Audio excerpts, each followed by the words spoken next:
ఎప్పుడు కూడా ఎదుటి వ్యక్తికి తీర్పు తీర్చకూడదు. రెండోది ఏంటో తెలుసా, మన కంట్లో దూలాలు చాలా ఉంటాయి. అందుకే యేసయ్య స్పష్టంగా ఏం చెప్పాడు తెలుసా, నీ కంట్లో దూలం ఉండగా నీ సహోదరుని కంట్లో నలిసి ఎలా ఎంచుతున్నావు అంటాడు. చాలా మంది అయితే వారి జీవితాన్ని వారు మార్చుకోరు, వారి బ్రతుకులు వాళ్ళు మార్చుకోరు, కానీ ఎదుటి వాళ్ళ బ్రతుకులు చూసి పలానా వాళ్ళ బతికది పలానా వాళ్ళ బతికిదని కామెంట్లు చేస్తూ ఉంటారు.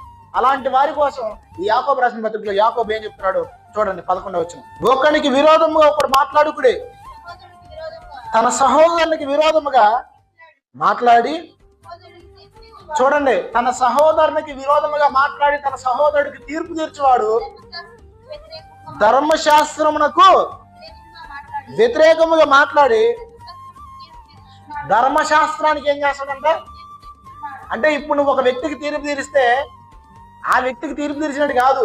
దేనికి తీర్పు తీర్చినట్లు? వాక్యానికే తీర్పు తీర్చినట్లు. దేనికి తీర్పు తీర్చినట్లు? దేవుడికే తీర్పు తీర్చినట్లు.